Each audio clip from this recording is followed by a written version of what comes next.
Alrighty, a little pickup video. Desk, it's wood. It's wood. Not my usual ottoman or couch. Doing this on a desk. Sitting in a chair instead of kneeling on the ground. Anyways, it's fine. It's okay. But a pickup video, I haven't done one of these in a long time. Basically because usually when I was doing them, I was buying like a bunch of 25-cent comics that looked interesting and there was stuff to talk about.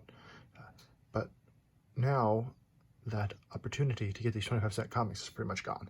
So now I'm left to every once in a while do one. But yesterday, I sort of like made out like a bandit. So here's what I got. First of all, starting with this unopened copy of Left Behind Eternal Forces, the PC game. I know you guys are all interested in this fantastic game that we all remember so fondly. I think this is a real-time strategy game. This is going to be for some content on Coin A Geek. So if you haven't subscribed to Twitch and YouTube to Coin A Geek, you should probably do that. That'd be cool. I'll put the link in the description. I think it might already be in the description. No, it's not. I'll fix that. But anyways, yeah, Left Behind. And I always pick up these Archies when I can get a chance. These old Archies. Yeah, they're fun. I like Archie. Put that over here with the rest of the Archies. Then I picked up this. And coincidentally, sitting right here, which I did not pick up today, but a little while ago, is the first issue of Wildcats. Yeah. Okay. So, anyways, this is of course Wildcats is the original printing of it when it was still part of Image, when Wildstorm was still part of Image. And it collects the first couple of comics, so I'm excited to read that.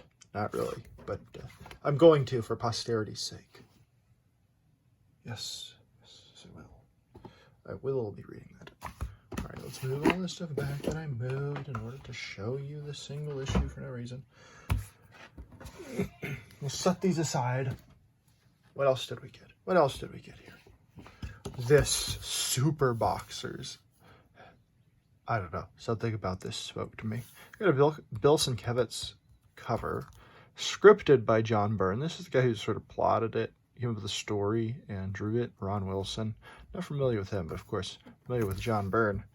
And the cover looked cool. I didn't realize it was Bill Sienkiewicz until I opened it up and it says front cover Bill Sienkiewicz.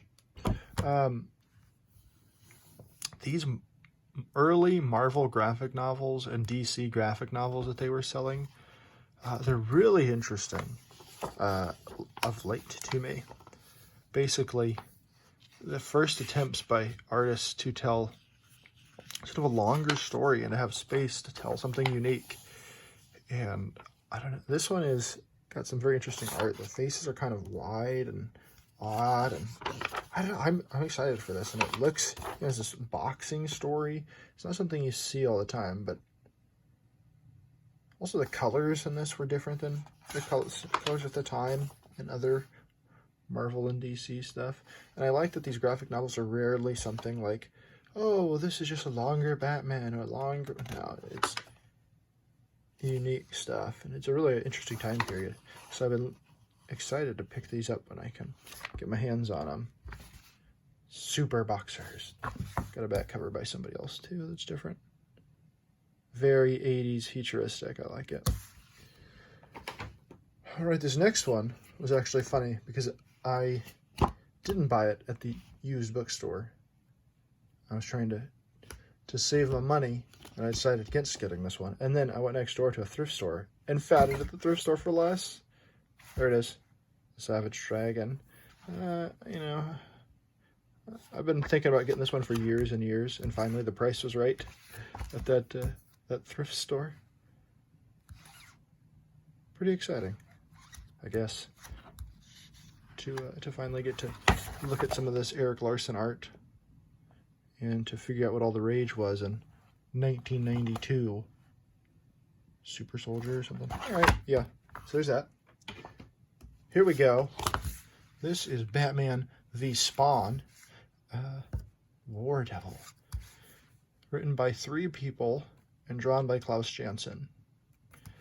So it's not Todd McFarlane art, not his writing. It was something that was done after that, I'm guessing. But it looked kind of interesting. It wasn't that expensive, so I went ahead and got that. We've got these Howard Chaykin Blackhawks. Just number 2 and 3. I don't know how many of these there were. Haven't looked much into it, but really like that art. Both on the covers and those. I think I'm going to be excited to look into these and sort of study them art-wise. So those are interesting. Yes, yes. And finally, The Shadow Knows. Who knows what evil lurks in the hearts of men? I messed up the word. Who knows what evil lurks in the hearts of men? The Shadow Knows. Denny O'Neil. The Shadow, 1941. I don't think I knew that it was... He did one with Marvel. I knew The Shadow, and Denny O'Neil wrote The Shadow for DC Comics, I'm pretty sure. Initially, possibly. But I don't really know. I'll have to check into that. Beautiful cover. Art by this fella, I'm guessing. This is a hardback one. It's kind of cool. Oh, somebody gave it as a gift. How sad. But I now own it. They care not for their gift. Editor-in-Chief Tom DeFalco. So this was after they fired Jim Shooter. Got rid of him. We have pencils, Michael Kaluta. Really cool old school illustration and time period that I find really cool and interesting. And I might want to tell a story in that sort of setting some point. So glad to pick this up. Again, the colors are a little bit more nuanced than what you usually see from that time period from DC and Marvel. Look at that scene. I like that art. Man, I'm excited to read these. Let me know in the comments if you guys have gotten anything cool lately. Found anything neato. Right on, brothers. Keep at it. Keep up the good work. Adios, amigos.